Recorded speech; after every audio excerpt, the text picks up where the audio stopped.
अब हम डिस्कस करेंगे प्रीडेटरी प्राइसिंग के बारे में। A very important topic guys, predatory pricing. तो ये क्या होता है इसके बारे में हम लोग डिस्कस करेंगे। कंपटीशन कमीशन ऑफ इंडिया के बारे में तो ऑलरेडी आपको टॉपिक कवर हो गई, क्लियर हो गई, इसको पहले भी हम कवर कर चुके हैं, बट फिर से मैं आप लोग को कवर कराऊंगा कि ये कमीशन का काम क्या होता है। तो बहुत ध्यान से इस टॉपिक को समझिएगा, सुनिएगा। तो कंपटीशन कमीशन ऑफ इंडिया जो है गाइस, उन्होंने आरोप जो है वो हटा दिए हैं शॉपी से। तो शॉपी एक ई कॉमर्स प्लेटफॉर्म हम लोग को देखने को मिलती है जिसके ऊपर आरोप लगा था प्रीडेटरी प्राइसिंग का। प्रीडेटरी प्राइसिंग मतलब इन लोग क्या करते थे कि ये अपने प्राइस को बहुत ही लो कर देते थे अपने उसको, यानी कि आसपास के जो उनके जो कॉम्पिटिटर हैं, तो उनको हटाने के लिए, अपनी मोनोपोली जमाने के लिए अपने प्राइस जो है वो एक्सट्रीमली लो कर देते थे। तो शॉपी जो है वो काफी सारे प्रोडक्ट जो है वो एक्सट्रीमली लो प्राइस पर बेच रही थी। उसका इंटेंशन जो है वो ये था कि उसके कंपटीशन जो है स्मॉल रिटेलर्स का, उसको हटाना है, उसको खत्म करना है। तो ये आरोप जो है वो शॉपी के ऊपर जो है वो लगाए गए थे। एग्जांपल के तौर पर शॉपी की डिस्काउंटिंग टैक्टिक्स हम लोग को देखने को मिलती थी, जिसमें वो सेल कर रही थी प्रोडक्ट को मात्र 1 रुपए, 9 रुपए, 49 रुपीज में। एम ये था बहुत ज्यादा मात्रा में कस्टमर्स को जो है वो अट्रैक्ट करना, राइट, और कंज्यूमर प्रेफरेंस डेटा जो कि कंपनी उपयोग कर सके, मतलब कि कंज्यूमर जो है वो किस प्रोडक्ट पर ज्यादा प्रेफरेंस जो है वो दिखा रहे हैं, किस प्रोडक्ट पर ज्यादा देर तक। जैसे कि गाइस आपको मैं बता दूं, आप अगर एप्लीकेशन पर, आपने खुद ने ये वाली चीज नोटिस करी होगी, जैसे कि अभी कल ही की बात है, मुझे लेंस कार्ड से जो है वो एक मतलब स्पेक्स जो है वो लेने थे। एक्चुअली मम्मी का स्पेक्स जो है वो टूट गया था, तो उनके लिए भी लेना था और मुझे भी अपना जो है वो लेना था एक अच्छा सा, राइट, क्योंकि अभी वाला जो है वो उतना मजेदार लग नहीं रहा, तो एक मैंने जो है वो ट्राई किया है। तो मैं सर्च कर रहा था ऑनलाइन, राइट, और जैसे ही मैंने वो सर्च किया, मेरे पास अब जो भी चीज मैं सर्च कर रहा हूं, यानी कि कहीं पर भी जा रहा हूं, इवन जैसे कि यूट्यूब भी अगर मैंने ओपन किया तो उसमें एडवर्टीजमेंट जो आ रहा है वो लेंस कार्ड का ही आ रहा है, राइट। तो होता क्या है कि ये जो है कि जो भी चीज हम सर्च करते हैं वो कहीं ना कहीं ट्रेसेस जो है वो अलग अलग वेबसाइट पर छोड़ देता है और वो बार बार हमें दिखाता है, राइट। तो ये इंटरनेट का हम लोग को देखने को मिलता है। स्पेशली गूगल की अगर हम लोग बात करें तो गूगल का ये एक टूल हम लोग को जो है वो नजर आता है, राइट, और काफी सारी वेबसाइट इस प्रकार के टूल को जो है वो लेती है। जैसे आपको आजकल तो वार्निंग भी आती है कि this website is taking your cookies, right, cookies ले रही है, आप अलाउ करो कुकीज को। तो उसी में बहुत सारी चीज हम लोग को देखने को मिलती है कि आपकी जो सर्च हिस्ट्री जो होती है वो निकाल लेती है, मतलब कि आपने उस वेबसाइट पर आकर कितनी देर रुके हो, कितनी देर देख रहे हो किसी प्रोडक्ट को। तो जैसे ही किसी प्रोडक्ट पर आप थोड़ी देर रुके तो उनको समझ में आ गया कि कस्टमर का इंटरेस्ट इस प्रोडक्ट के ऊपर है, तो वो बार बार आपको वो प्रोडक्ट दिखाते हैं। आप लोग के पास जितने भी एड्स आते होंगे ऑनलाइन, यूपीएससी से रिलेटेड, स्टेट पीएससी से रिलेटेड, इन्हीं सब एजुकेशन से रिलेटेड आते होंगे, राइट, या आप जो भी प्रोडक्ट सर्च कर रहे हो उससे रिलेटेड आते होंगे, राइट। तो ये चीज है। तो इन लोग का काम यही था कि कस्टमर्स को एक तो अट्रैक्ट करना और उनका प्रेफरेंसेस डेटा जो है वो निकालना कि उनकी प्रेफरेंसेस जो है वो किस क्षेत्र में है। तो ये चीज थी, ये आरोप जो है वो उसके ऊपर लगे थे। तो शॉपी क्या है? तो Shopee Singaporean multinational technology company है, फोकस करती है ई कॉमर्स के ऊपर। इसको एसईए लिमिटेड के द्वारा ओन किया गया है। एसईए लिमिटेड की ये कंपनी है जो फ्री फायर गेम जो है ना, गेरीना फ्री फायर गेम, आपको पता होगा इस गेम के बारे में, पॉपुलर मोबाइल गेम है, राइट। 54 एप्लीकेशन थी इंडिया के अंदर, रिस्ट्रिक्ट की गई थी, उसमें से एक एप्लीकेशन ये भी थी। तो उसी का ओनर है एसईए लिमिटेड। और 2021 में बताया जाता है कि ये largest e commerce platform south east Asia में बन गया था।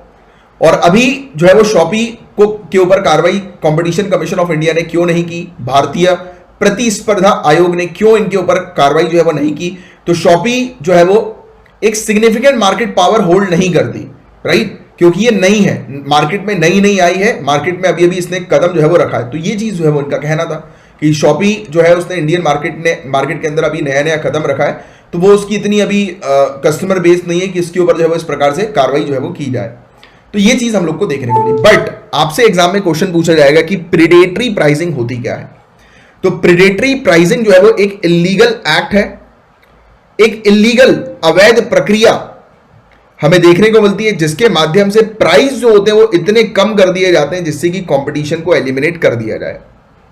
प्रीडेटरी प्राइसिंग जो है वो उल्लंघन करती है एंटी ट्रस्ट लॉ का, एंटी ट्रस्ट कानून का जो है वो उल्लंघन करती है। ये मार्केट को और वल्नरेबल बना देती है मोनोपोली के लिए। जैसे कि फॉर एग्जांपल अगर आप प्राइस किसी भी प्रोडक्ट की अगर आप प्राइस एक्स्ट्रा ऑर्डिनरली कम कर दोगे तो ऑब्वियस ही बात है कि जो कॉम्पिटिटर होगा आपका उसकी बैंड बच जाएगी। बट पता है, मैं जैसे अगर मार्केट को, ये मेरा पर्सनल ओपिनियन है, आप ऐड नहीं करिएगा मेंस के अंदर, राइट, ये मैं ऐसा सोचता हूं कि मार्केट के अंदर कि कई बार बताऊं क्या होता है, ये आपने प्राइस डिक्रीज करके मार्केट को कैप्चर करने की बात तो कर ली, बट कई केसेस में आप प्राइस डिक्रीज करके जिन लोगों ने अपने प्राइस बढ़ाए हुए हैं एक्स्ट्रा ऑर्डिनरी, उनके प्राइस आप नीचे ला सकते हो। जैसे कि एग्जांपल के तौर पर टेली कम्युनिकेशन की बात करें तो जियो ने अपने प्राइस जब डिक्रीज किए थे तो आप देखिएगा टेलीकॉम सेक्टर में कैसा रेवोल्यूशन आया था। और आज की डेट में एजुकेशन सेक्टर में भी देखो आप, लाखों की फीस है आईएएस की और पढ़ाते कुछ नहीं है, पढ़ाते कुछ नहीं है। मेरे खुद मैंने देखा हुआ, मेरे बैचेस में खुद स्टूडेंट्स हैं जो मुझे बोलते हैं कि सर हमने तो लाख लाख 2-2 लाख रुपए जो है वो दिए हुए हैं, बट कुछ नहीं पढ़ा, कुछ नहीं पढ़ाया, कुछ नहीं सिखाया। तो यार पैसा लो तो काम अच्छा करो जिससे कि स्टूडेंट को सेटिस्फैक्शन तो मिले। अब तुम लोगों ने पैसा ले लिया, काम भी नहीं कर रहे, या तो पैसा रिटर्न कर दो, वो भी नहीं करना है। अरे बहुत धांधलेबाजी है यार। और पैसा तो इतना ज्यादा बढ़ाया हुआ है यार, कहां से यार एक स्टूडेंट लाख लाख 1.5 लाख रुपए कहां से लाके देगा भाई? जितनी है रिक्वायरमेंट उतना करो ना यार। आप काफी सारे लोग हैं जो कितना अच्छा जो है वो काम कर रहे हैं, कम फीस में जो है वो अच्छी सर्विस, क्वालिटी सर्विस जो है वो प्रोवाइड करा रहे हैं। और दूसरी बात, सिविल सर्विसेज की आप प्रिपरेशन करो, एक अच्छी अंडरस्टैंडिंग आपकी है तो आपको ज्वाइन करने की जरूरत ही नहीं है किसी चीज को। मैं खुद एजुकेशन इंडस्ट्री से बिलोंग करता हूं, मैं खुद ही वाली बात आपसे इसलिए कह रहा हूं क्योंकि पढ़ना आप ही को है। एजुकेशन इंस्टीट्यूशंस का काम सिर्फ इतना होता है कि वो बस आपको एक ट्रैक पर ले आते हैं, मतलब आप रास्ते से भटके ना, आप उस रास्ते में चलते रहें, तो वो बस उनका काम होता है। बाकी उसके अलावा और कुछ काम नहीं होता। पढ़ना तो आप ही को, अंडरस्टैंडिंग आपको डेवलप करनी, वो थोड़ा ना आपके दिमाग में घुस जाएंगे। उनका काम बस ये होता है कि आपको एक ट्रैक पर रखना, बट फिर भी वो लोग सही तरीके से काम नहीं करते हैं, राइट? तो वो एक बड़ी गड़बड़ी है यार। पैसा ले रहे हो तो तरीके का काम करो, वरना फिर मत लो। और आपसे भी मैं यही कहूंगा, आप अगर किसी को सर्विस दे रहे हो, किसी से पैसा जो है वो चार्ज कर रहे हो, अगर नहीं कर पा रहे तो उनको रिटर्न कर दो हाथ जोड़ के कि यार नहीं कर पा रहे। बट लोग बाग रिटर्न भी नहीं करते। मैं खुद अभी एक कंपनी में फंसा था बुरी तरह से, हालांकि उनको राइट कर दिया मैंने, अभी भी काम चल रहा है उनके साथ थोड़ा बहुत, अभी वो ठीक तरीके से थोड़ा काम कर रहे हैं, राइट? तो उस कंपनी ने दिमाग खराब कर दिया था। मैं उनसे बोल रहा हूं पहले दिन से, भाई तुमसे काम नहीं हो पा रहा, पैसा वापस कर दो, नहीं दे रहे थे वो। क्या करें हम, होते हैं भैया, बहुत खतरनाक कहानियां हैं। तो प्रेडेटरी प्राइसिंग उल्लंघन करती है एंटी ट्रस्ट लॉ की, और मार्केट को जो है वो मोनोपोली के अंदर जो है वो खींच लेती है, ले जाती है। और establishing that a business is engaging in predatory pricing requires that, अगर कोई भी बिजनेस प्रेडेटरी प्राइसिंग में इन्वॉल्व हो रहा है तो एक एंटरप्राइज जो होगा, ये पहले चेक किया जाता है कि वो डोमिनेंट प्लेयर होना चाहिए उस मार्केट के अंदर। ये पहली चीज देखी जाती है, जो शॉपी के केस में हम लोग को यही नहीं देखने को मिली कि वो भी डोमिनेंट प्लेयर नहीं था। जैसे कि फॉर एग्जांपल अमेजॉन और फ्लिपकार्ट, अभी आपको पता होगा कंपटीशन कमीशन ऑफ इंडिया ने कुछ समय पहले इन ई कॉमर्स कंपनीज के ऊपर जो है वो आरोप लगा दिए थे और कहा था कि आप जो है वो इस तरीके से डिस्काउंटिंग, मेगा डिस्काउंट जो है वो फ्लैश सेल्स वगैरह नहीं दे सकते, राइट? ये आप अगर जो दे रहे हो वो गलत है। बट फिर भी कहां छूटती है, काफी सारी सेल्स हम लोग को नजर आती है। बट आजकल तो पता है उल्टा हो गया है, आजकल ऑनलाइन प्रोडक्ट जो है वो महंगे नजर आते हैं, ऑफलाइन जो है वो सस्ते नजर आते हैं। ये चीज मैंने पर्सनली ऑब्जर्व करी यार पहले, क्योंकि क्या हुआ, इन लोगों ने हम लोग को आदत लगा दी कि आप ऑनलाइन परचेज करो, ऑनलाइन परचेज करो। हमने ऑफलाइन जाना छोड़ दिया, फिर इन्होंने धीरे धीरे करके प्राइस जो है बढ़ा दिया। हमको पता नहीं लगा, इन्होंने धीरे धीरे प्राइस बढ़ा दिया। अरे मेरे साथ जोमेटो के केस में हुआ। जोमेटो में पहले तो इतना बढ़िया लगता था कि यार बाहर से अपन पनीर कुलचे खाने जाते थे, और पनीर कुलचे जो है वो पहले मार्केट में जो है वो उस समय की बात है कि 100 रुपए या 90 रुपए का कुछ मिलता था, और जोमेटो में वो आ जाता था 60 रुपए का। अपन खुश कि अरे वाह यार 30 रुपए अपने बच गए, मस्त मंगाया जा रहा है। धीरे धीरे पता भी नहीं लगा कि इन्होंने 170 रुपए कर दिया। हमें लगा यार 3-4 साल में शायद महंगा हो गया होगा, वहां पे शायद महंगा कर दिया उन्होंने, और 200 रुपए का कर दिया होगा, तो ये 170 का दे रहा है। बट वहां जाके पता लगा कि वो 110 का था, और ये लोग 170, 150, 140 का दे रहे थे। अरे उलझ गई कहानी।